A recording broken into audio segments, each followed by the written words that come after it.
বলছে প্রত্যেকটা ঘরে দরজার সামনে আমার ভগবান দাঁড়িয়ে আছে। যে জন তাকে ডাকার মতো ডাকতে পারে তার ঘরে দরজার সামনে গিয়ে কাঙালের মতো আমার ভগবান দাঁড়িয়ে আছে। তাই তুমি একবার তাকে ডাকো। তাকে ডাকতে গেলে তোমাকে যে কাঁদতে হবে।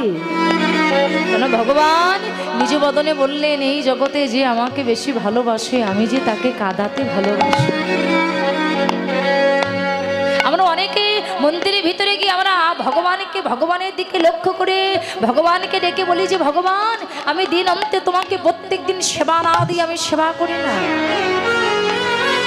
আমি নিয়ম করে ব্রহ্ম মুহূর্তে উঠে স্নান করে আমি তোমার পরিচর্যা করি, আমি তোমাকে সেবা দিই। আমি তোমাকে সেবা না দিয়ে আমি সেবা করি না। আমি প্রত্যেক দিন তোমাকে নিয়ম করে সেবা দেই, তোমাকে এত করে ডাকি, তোমাকে এত যত্ন করি, এত সেবা করি। আর যারা তোমাকে ডাকে না, যারা তোমার পূজা অর্চনা করে না, যারা তোমার নাম করে না, তুমি তাদের কত সুখে রেখেছো, কত ধন ঐশ্বর্য গাড়ি বাড়ি দিয়ে তাদেরকে কত বড় লোক তৈরি করেছো। আর আমি তোমাকে ডাকি বলে, তোমাকে সেবা করি বলে, তোমাকে পরিচর্যা করি বলে তুমি আমাকে এত দুঃখ, এত কষ্ট, এত যন্ত্রণা দিয়েছো কেন? তোমার নাম করলে যদি এত দুঃখ, এত কষ্ট, এত যন্ত্রণা পাওয়া যায় তবে কেন আমি তোমার নাম করব? ভগবান একটু হেসে বললেন, ওরে মূর্খ, সোনা যত আগুনে পোড়ানো হয় সোনা পুড়তে পুড়তে একদিন খাঁটি হয়ে যায়। তেমনি এই জগতের মধ্যে যারা আমার ভগবানকে ভালোবাসে ওই সোনার মতো সেই ভক্তকে আমার ভগবান আগুনে পোড়ায়। ভগবান বলছে যারা আমাকে ভালোবাসে আমি তাদের মাথার উপরে অনেক দুঃখ কষ্ট জ্বালা যন্ত্রণার বোঝা চাপিয়ে দেই। কেন? তুমি যে আমাকে ভালোবাসো, তুমি আমাকে কতটা ভালোবাসো আমি কি তোমাকে পরীক্ষা করব না? এই জগতে দেখবেন, আপনারা যদি গ্রন্থ অধ্যয়ন করেন দেখবেন, বিশেষ করে ভক্তদের চরিত্র সম্পর্কে যদি পড়ে থাকেন, এই জগতে যত ভক্ত আছে এরা বাবা বিনা কান্নাই কিন্তু কেউ কোনোদিন আমার ভগবানকে পায় না। এই জগতে যত ভক্ত আছে প্রত্যেকটা ভক্ত শুধু নয়ন জলে কেঁদেছে, প্রত্যেকটা ভক্তকেই আমার ভগবান কাঁদিয়েছে। রূপ গোস্বামী, সনাতন গোস্বামী, সাই গোসাই, এক গোসাই, রঘুনাথ দাস, শ্রীজীব গোস্বামী, ভক্ত প্রহ্লাদ, ভক্ত হরিদাস, নরোত্তম দাস ঠাকুর, যত ভক্ত আছে প্রত্যেকটা ভক্তকে আমার ভগবান কাঁদিয়েছে। প্রত্যেকটা ভক্তকেই আমার ভগবান পরীক্ষা করেছে। কেন করেছেন? এই যে যারা ভগবানকে ভালোবাসে ভগবান যে পরীক্ষা করেছে, ভগবান তাদের পরীক্ষা নিয়েছে। কিন্তু ভগবান যখনই আমাদের মাথার উপরে দুঃখ কষ্ট জ্বালা যন্ত্রণার বোঝাটা চাপিয়ে দেবে, ওখানে টলে গেলে হবে না, লক্ষ্যটাকে ঠিক রেখে বসে থাকতে হবে। আর ভগবানকে ডেকে বলতে হবে, তুমি যতই কষ্ট দাও কিন্তু তোমার নাম আমি জীবনে ভুলব। যেমন ভক্ত হরিদাসকে যখন 22টা বাজারে নিয়ে বেত্রাঘাত করেছিলেন, ভক্ত হরিদাস শুধু কাঁদতে কাঁদতে একটা কথাই বলেছিলেন, দেখুন ভগবানকে ভালোবাসলে কত দুঃখ।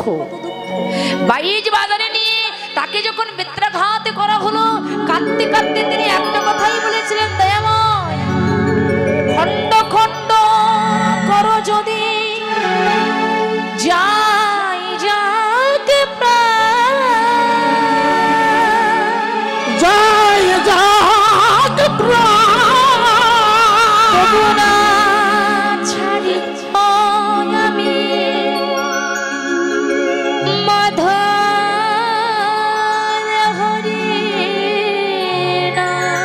মধুর হরি না। ভক্ত হরিদাস শুধু কাঁদতে কাঁদতে বলেছিলেন, দয়াময় এরা আমাকে মারতে মারতে মেরে ফেলেও কিন্তু প্রত্যেকটা শিরা উপশিরা, প্রত্যেকটা রক্তের বিন্দুতে বলবে কৃষ্ণ কৃষ্ণ কৃষ্ণ। ভগবানকে ভালোবাসলে ভগবান তাকে এমন করে দুঃখ দেয়। কিন্তু যদি কোনো ভক্ত এই দুঃখ জ্বালা যন্ত্রণার বোঝা মাথায় নিয়ে যদি ভগবানের শ্রীপাদ পদ্মে একবার পৌঁছাইতে পারে,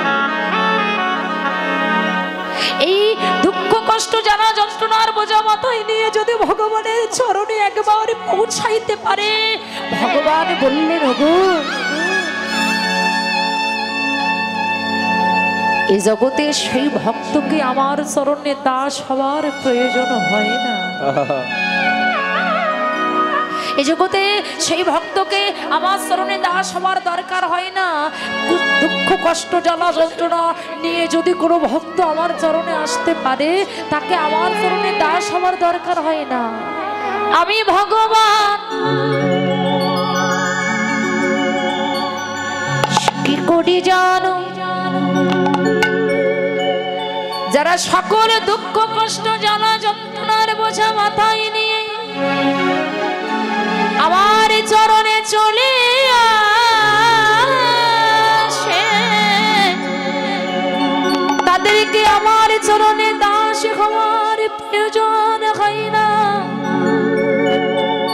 আমি সেই ভক্ত চরণের দাস,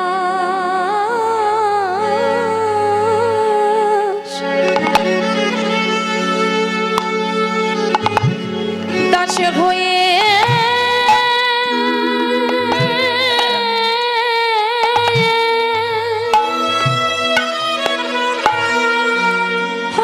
যাই গো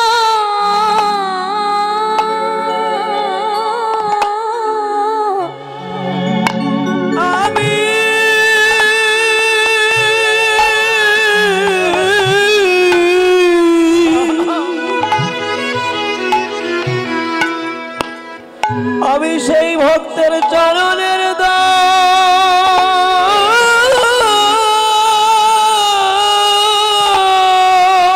তাই গৌর হয়ে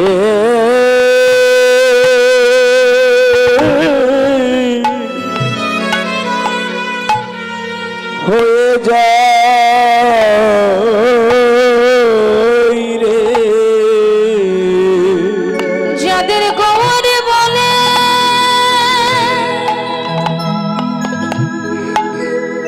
এই প্রাণ কাঁদে,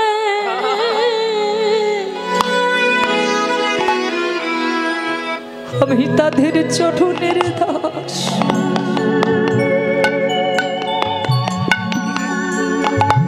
দাস হয়ে যাই রে, ওরে যাদের গৌর বলে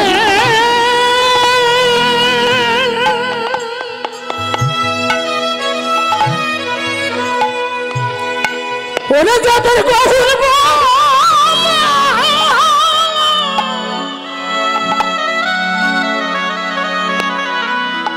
দুটি নয়ন কাঁদে, আমি তাদের চরণের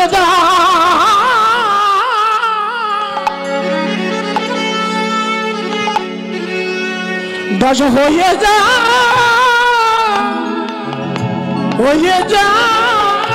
রে, যারা নিজেকে আমার চরণে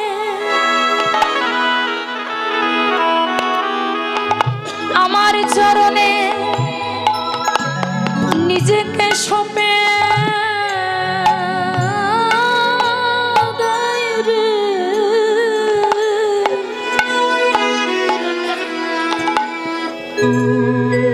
আমি ভগবান তাদের চরণে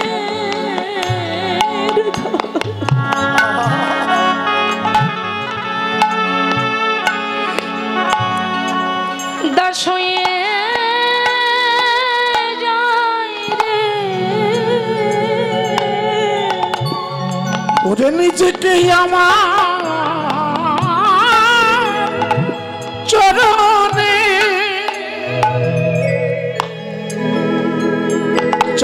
সপে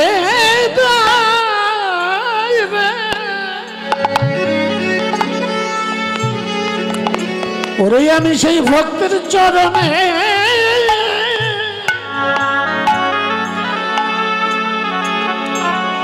দাস হয়ে যায়। ভগবান বললেন আমি শুধু দাস হই না,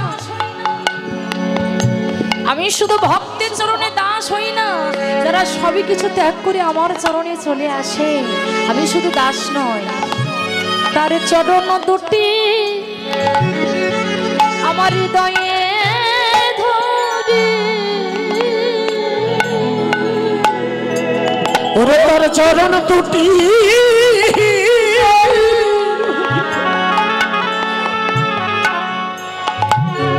আমার হৃদয়ে ধরি, তার চরণ ধুলে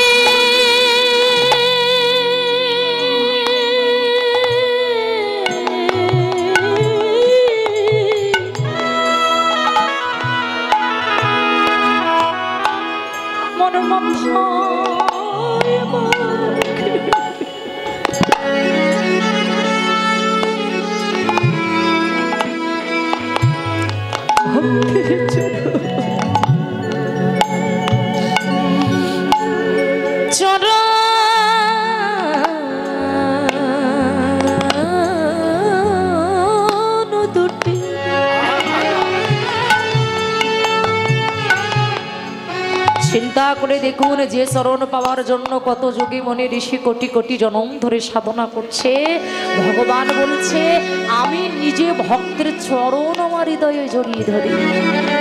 আর আমরা সেই স্রষ্টার শ্রেষ্ঠ জীব হয়ে উঁচু মাথায় আমরা বসে থাকি। আজকে যে ভক্ত সঙ্গ সাধু সঙ্গ একটু পরেই ভেঙে যাবে। এই যে কয়দিন আগে যে দুর্দশা হলো আমাদের,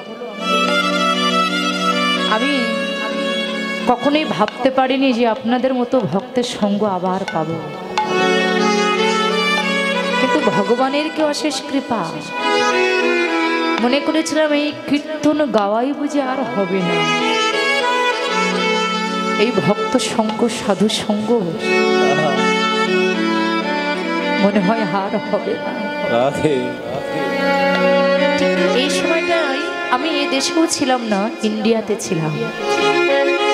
এই যে দুঃখ, এই যে কষ্ট, এই যে বুক ফাটা বেদনা, এই যে ভক্ত সঙ্গ, এই যে কি জিনিস, একমাত্র এই সঙ্গ যারা করে একমাত্র তারাই জানে, যেটা কোটি কোটি টাকা দিয়েও কেনা যায় না, অর্থবৃত্ত দিয়েও পাওয়া যায় না। তাই বলছি আর জীবনে এমন ভক্ত সঙ্গ, এমন সাধু সঙ্গ আর আমরা পাবো। আমাদের প্রাণটা পদ্মের পাতার যেমন জল টলমল টলমল করে, আমাদের ঠিক তেমনই একটা অবস্থা হয়ে গেছে।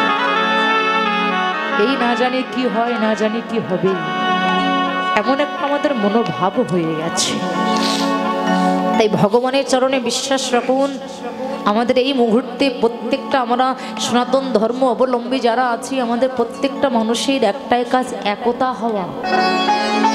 আমরা যদি এক না হই তাহলে আমাদের টিকে থাকা বড় দায় হয়ে যাবে। তাই প্রত্যেক জনের চরণে আমার একটাই নিবেদন, মারামারি ঝগড়া গন্ডগোল সব বাদ। এখন যে পরিবেশ হয়ে গেছে, আমাদের একতা হতে হবে, আর দূর নয়, একতা হতে হবে। সেই সাথে ভগবানের চরণেও নিজেকে সঁপে দিতে হবে, সেই সাথে মানুষকে শ্রদ্ধা করতে হবে, ভক্তি করতে হবে, আর নয়। যিনি ভগবান, আজকে তিনি নিজেই বলছে আমি শুধু ভক্তের চরণ পেয়ে শান্ত হই না, ভক্তের চরণ যখন পাই তার সর্ব অঙ্গে ভক্তের চরণ ধুলো আমি আমার সর্ব অঙ্গে পরশ করি। তাহলে যিনি ভগবান, তিনি যদি পারে আমরা কেন পারবো না?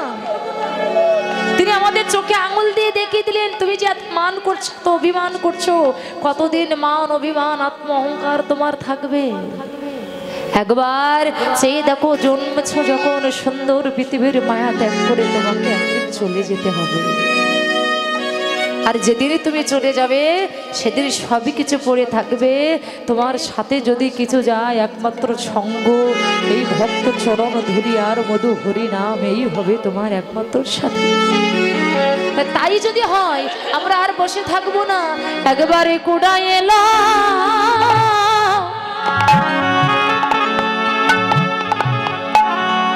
ভক্ত চরণ একবার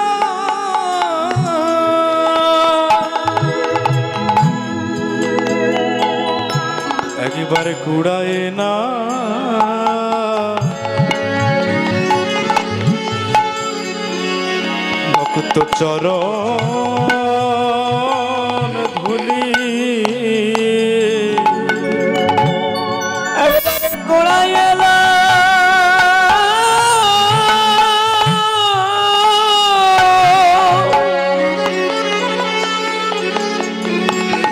ভক্তের চরণের ধুলি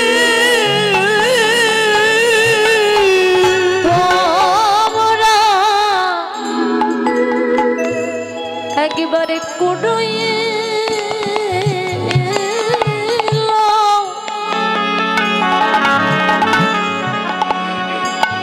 এই ভক্ত চরণ ধুলি ওরে তোমরা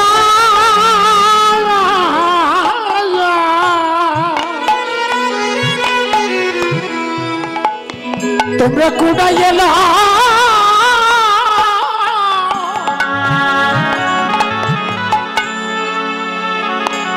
ভক্তের চরণে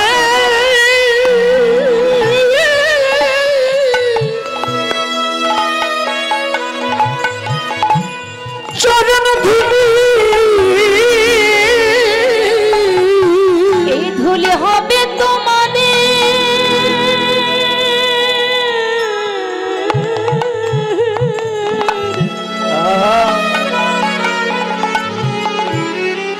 হবে তোমাদের ভব পারের করি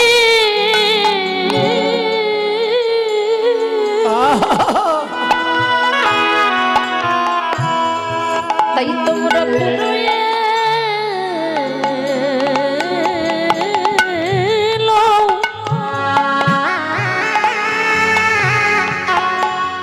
ভক্ত চরণ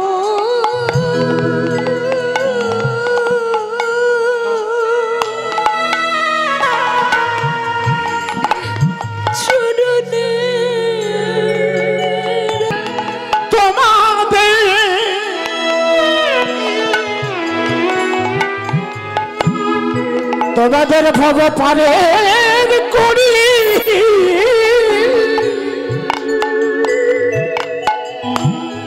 তোমরা কুড়া গেলা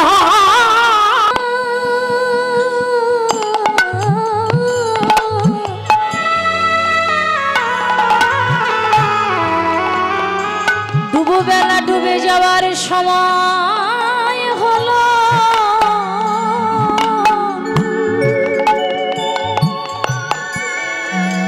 তাই তোমরা সময় থাকতে জীবনের বেলা থাকিতে কোড়ায় এলো চরণ ধুলি ওরে ডুবো বেলা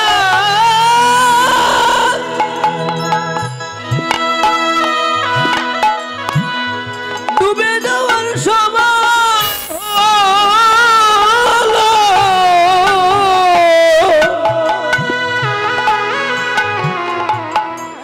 তোমরা কোড়ায় এলা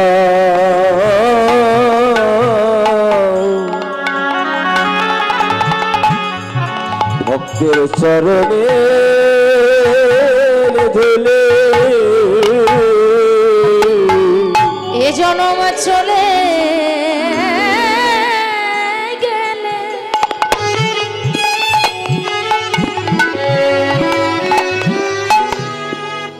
আর হবে না। একবারে কৃষ্ণ বলে কেঁদে না গো ওরে জন্ম চলে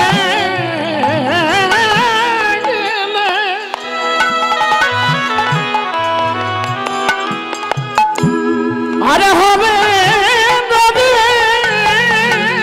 একেবারে কৃষ্ণ বলে কেঁদে না গো চলে গেলে আর হবে না এই তোমরা কৃষ্ণ বলে কেঁদে নাও গো জন্ম চলে গেলে আর হবে না একেবারে কৃষ্ণ বলে কেঁদে নাও গো চলে গেলে কৃষ্ণ কৃষ্ণ বলে কেঁদে না হে চলে গেলে হবে না রে কৃষ্ণ বলে কেঁদে চলে গেলে আর হবে না রে কৃষ্ণ বলে কেঁদে চলে গেলে আর হবে না রে একবার কৃষ্ণ বলে চলে গেলে আর হবে না রে কৃষ্ণ বলে কেঁদে চলে গেলে আর হবে না রে তোমরা কৃষ্ণ বলে কেঁদে তাই বৈষ্ণবকে পদ করতে যদি তাকে আর কেউ ডাকার মতো ডাকতে পারে বললেন শুধু এই জন্মে নয় প্রত্যেকটা জন্মান্তরের মতো আমি সেই ভক্তির বাধা পড়ে যায় তাই তাকে ডাকার মতো ডাকতে হবে তাকে তার নাম বলার মতো বলতে হবে তাই ব্রজগোপীগণ তাকে এমন ভাবে ডেকেছিল ব্রজগোপীগণ তাকে এমন ভাবে ডেকেছিলেন ভগবান তাদের কাছে জন্মান্তরের মতো বাধা পড়ে গিয়েছে তাই বৈষ্ণব এক পাশে দাঁড়িয়ে বললেন এই জগতে একমাত্র তারাই গোপিকারা যারা নিরজনে বসে বসে গোপনে বসে বসে আমার গোবিন্দকে ভজনা করে গোপনে বসে বসে যারা গোবিন্দকে ভজনা করে তারাই হচ্ছে গোপী তাই আপনি হতে পারেন আমিও হতে পারি তাই আজকে আমার ভগবান কি করছে না নবদ্বীপের মধ্যে সুরধনী গঙ্গাকে দর্শন করে গৌর হরি মনে মনে চিন্তা করছে এই হচ্ছে আমার যমুনা আর ফুল বাগানকে দর্শন করে গৌর হরি মনে মনে চিন্তা করছে এই হচ্ছে আমার সে বৃন্দাবন তিনি তো পুরাবের ভাবে গৌরাঙ্গ মহাপ্রভু বিভোর হয়েছে তাই প্রাবের ভাবে বিভাবিত হয়ে আজকে সেই নবদ্বীপের মধ্যে দুটি বাহুকে উত্তোলন করে গৌরাঙ্গ মহাপ্রভু উচ্চস্বরে নৃত্য করছে সকল ভক্তবৃন্দকে সঙ্গে করে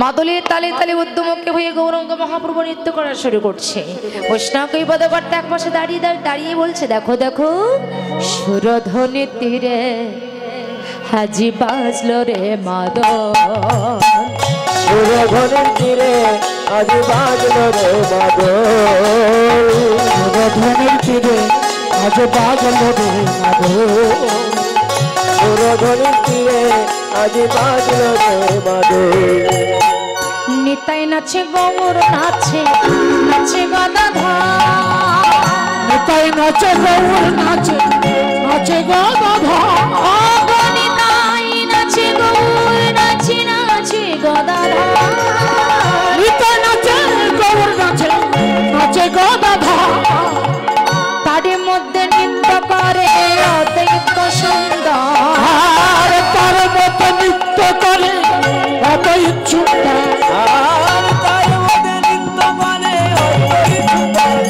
তারই মধ্যে নৃত্য করে অদ্বৈত সুন্দর তার মধ্যে নৃত্য করে অদ্বৈত সুন্দর তার মধ্যে নৃত্য করে দেখো সুরধনির তীরে সুরে মাদল সুরধনির তীরে আজ বাজলো রে মাদল সুরধনির তীরে আজ বাজলো রে মাদল নাচে রে গৌরাঙ্গ আমার সংকীর্তন মাঝে হরি নাচে রে গৌরাঙ্গ আমার সংকীর্তন মাঝে নাচে রে গৌরাঙ্গ আমার সংকীর্তন মাঝে ওরে নাচে রে গৌরাঙ্গ আমার সংকীর্তন মাঝে সোনার পায়ে সোনার নূপুর রোনো ঝোনো বাজে হেলে হেলে সোনার পায়ে সোনার নূপুর ঝুনু বাজে সোনার পায়ে সোনার নূপুর রোনো ঝোনো বাজে রানা পায়ে সোনার নূপুর ঝুনু বাজে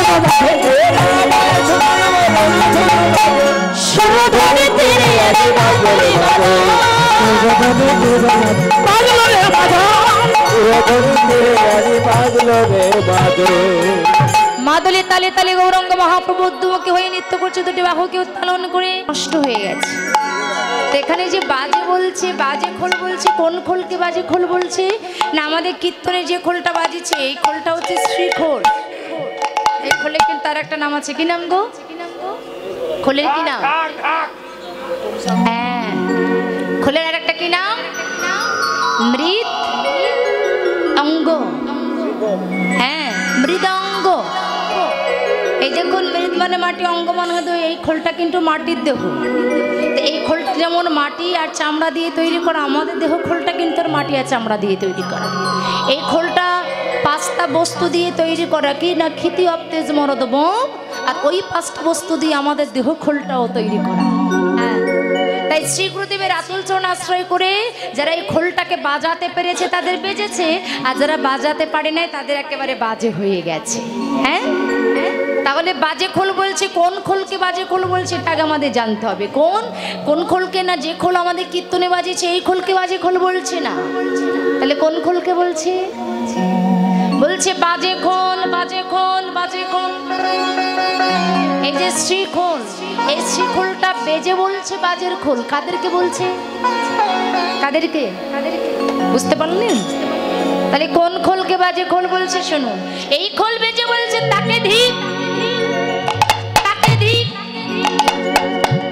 তাকে ধিক, তাকে তাকে তাকে ধিক, তাক করে করে তাক,